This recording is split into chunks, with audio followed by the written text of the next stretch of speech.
Hello everyone, welcome back to our channel. അപ്പോൾ ചെറിയൊരു ഗ്യാപ്പിന് ശേഷമാണ് നമ്മളൊരു ലോങ് വീഡിയോ ചെയ്യുന്നത്.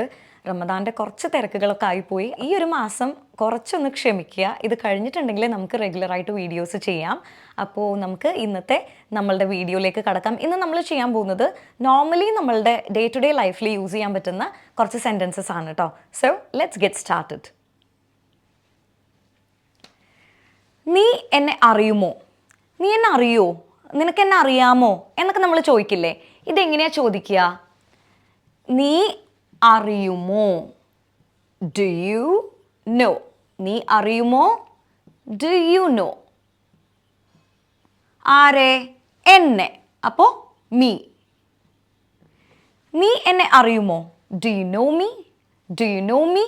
ഞാൻ പറയുമ്പോൾ അതിൻ്റെ കൂടെ ഒന്ന് റിപ്പീറ്റ് ചെയ്തോളൂ കേട്ടോ. എന്നാലാണ് നമ്മൾക്ക് ആക്റ്റീവ് ലിസണിങ്ങിൻ്റെ കൂടെ തന്നെ റെപ്പറ്റേറ്റീവ് മെത്തേഡ് യൂസ് ചെയ്തിട്ട്, അതായത് ഷാഡോയിങ് യൂസ് ചെയ്തിട്ട് പഠിക്കാൻ പറ്റുള്ളൂ. അപ്പോൾ നമ്മൾ പറയുന്നതിൻ്റെ കൂടെ റിപ്പീറ്റ് ചെയ്യുക. ഓക്കെ? നീ എന്നെ അറിയുമോ? ഇതെങ്ങനെയാ ചോദിക്കുക? Do you know me? Do you know me? നിനക്ക് എന്നെ ഓർമ്മയുണ്ടോ?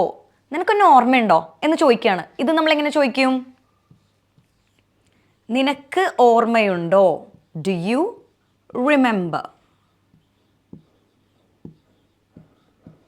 Do you remember? നിനക്ക് ഓർമ്മയുണ്ടോ? എന്നെ. അപ്പോൾ ഡു യു റിമെമ്പർ മീ? നിനക്കെന്നെ ഓർമ്മയുണ്ടോ? Do you remember me? Do you remember me? നീ എന്തിനാണ് ഇവിടെ വന്നത്? അപ്പോൾ റീസൺ ചോദിക്കുകയാണ്. എന്തിനാണ്? കാരണമാണ് ചോദിക്കുന്നത്. അപ്പോൾ റീസൺ ചോദിക്കുമ്പോൾ നമ്മൾ ഏതാ ഉപയോഗിക്കുക? വൈ. നീ എന്തിനാണ് ഇവിടെ വന്നത് എന്നാണ് ചോദിക്കുന്നത്. അപ്പോൾ കാരണം ചോദിക്കുകയാണ്. Why did you come? നീ എന്തിനാണ് വന്നത്? Why did you come? നീ എന്തിനാണ് വന്നത്? Why did you come? ഇവിടെ. അപ്പോൾ ഹിയർ. നീ എന്തിനാണ് ഇവിടെ വന്നത്? Why did you come here? Why did you come here? നീ എങ്ങനെ ഇവിടെ വന്നു? നമ്മൾ ചോദിക്കുകയാണ്. നീ എങ്ങനെ ഇവിടെ വന്നത്? അപ്പോൾ എങ്ങനെയാണ്? അപ്പോൾ how. How did you come? നീ എങ്ങനെ വന്നു? How did you come? ഇവിടെ. അപ്പോൾ here. നീ എങ്ങനെ ഇവിടെ വന്നു?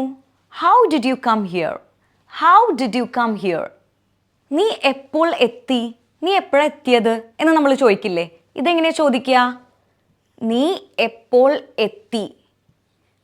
സമയമാണ് ചോദിക്കുന്നത്. അപ്പോൾ when did you reach? നീ എപ്പോൾ എത്തി? when did you reach? നീ എപ്പോൾ എത്തി? when did you reach? when did you reach? നീ എന്താണ് പറഞ്ഞത്? നീ എന്താ പറഞ്ഞേ എന്ന് നമ്മൾ ചോദിക്കില്ലേ? അപ്പോൾ എന്താണ്? what. what did you say? നീ എന്താണ് പറഞ്ഞത്? what did you say? what did you say? എന്താ കാര്യം? ഇതെങ്ങനെയാ ചോദിക്കുക? what's the matter? എന്താ കാര്യം? what's the what is എന്നുള്ളത് നമ്മൾ ഷോർട്ടാക്കി എഴുതിയെന്നുള്ളൂ കേട്ടോ. what's the matter? എന്താ കാര്യം? what's the matter? അത് എങ്ങനെ സംഭവിച്ചു? എങ്ങനെയാണ് സംഭവിച്ചത്? അപ്പോൾ how. How did it happen? How did it happen? അതെങ്ങനെ സംഭവിച്ചു? How did it happen? How did it happen? അത് എപ്പോൾ സംഭവിച്ചു എന്നാണെങ്കിൽ നമ്മൾ എങ്ങനെ പറയും? അതൊന്ന് കോമൻറ്റ് ചെയ്യട്ടോ.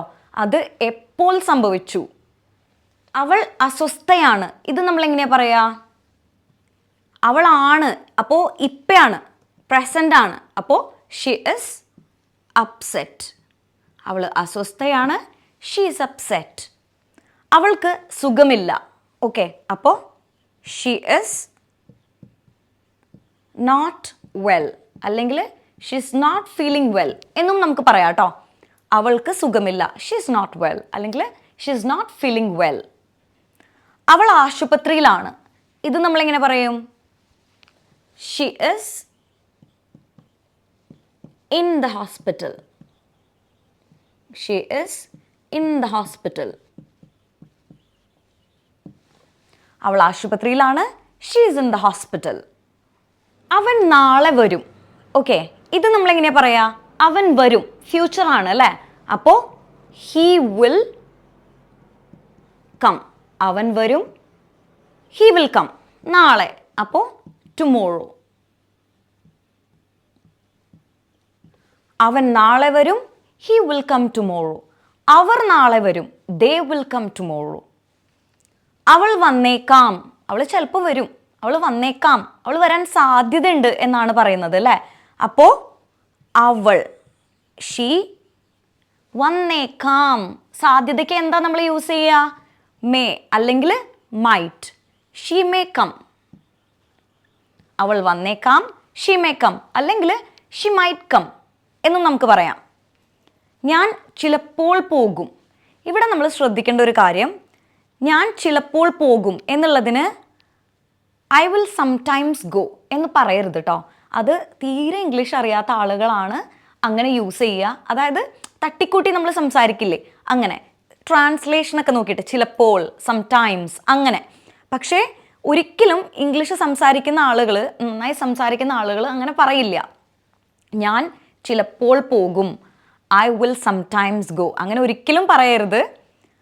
ഐ മൈറ്റ് അല്ലെങ്കിൽ മേ, ഐ മേ ഗോ അല്ലെങ്കിൽ ഐ മൈറ്റ് ഗോ, ഇത് രണ്ടും നമുക്ക് പറയാം. അല്ലെങ്കിൽ ഐ വുഡ് ഗോ എന്ന് നമുക്ക് പറയാം. പക്ഷേ ഐ വിൽ ഗോ സംടൈംസ് അല്ലെങ്കിൽ ഐ വിൽ സംടൈംസ് ഗോ അത് പറയരുത് കേട്ടോ, അത് തെറ്റാണ്. ഞാൻ ചിലപ്പോൾ പോകും, ഐ മേ ഗോ അല്ലെങ്കിൽ ഐ മൈറ്റ് ഗോ അല്ലെങ്കിൽ ഐ വുഡ് ഗോ എന്ന് നമുക്ക് പറയാം. സാധ്യതയുണ്ട്, ഉറപ്പില്ല എന്നാണ് പറയുന്നത് അല്ലേ?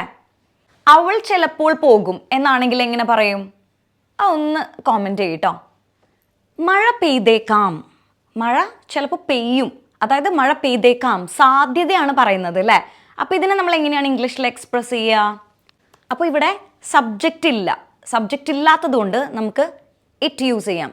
ഇറ്റ് മൈറ്റ് അല്ലെങ്കിൽ ഇറ്റ് മേ റെയിൻ. മഴ പെയ്തേക്കാം, ഇറ്റ് മേ റെയിൻ അല്ലെങ്കിൽ ഇറ്റ് മൈറ്റ് റെയിൻ എന്ന് നമുക്ക് പറയാം. മഴ പെയ്തേക്കാം, ഇറ്റ് മൈറ്റ് റെയിൻ. അവൾക്ക് ട്രെയിൻ കിട്ടിയേക്കാം, അവൾക്ക് ചിലപ്പോൾ ട്രെയിൻ കിട്ടും എന്നാണ് പറയുന്നത്. അവൾക്ക് ട്രെയിൻ കിട്ടാൻ സാധ്യതയുണ്ട് എന്നാണ് പറയുന്നത് അല്ലേ? അപ്പോൾ ഷീ മൈറ്റ് അല്ലെങ്കിൽ she may get the train.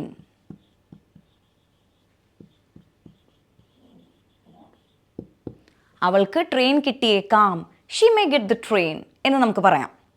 ഞാൻ പരീക്ഷ പാസ്സായേക്കാം, ഞാൻ ചിലപ്പോൾ പരീക്ഷ പാസ്സാകും എന്നാണ് ഉദ്ദേശിക്കുന്നത്. സാധ്യത ഉണ്ട് അല്ലേ, ഉറപ്പില്ല. അപ്പോൾ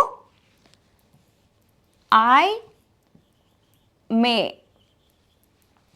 പാസ് ദി എക്സാം. ഞാൻ എക്സാം പാസ്സായേക്കാം, ഞാൻ പരീക്ഷയിൽ വിജയിച്ചേക്കാം എന്നാണ് പറയുന്നത്. അപ്പോൾ I may pass the exam.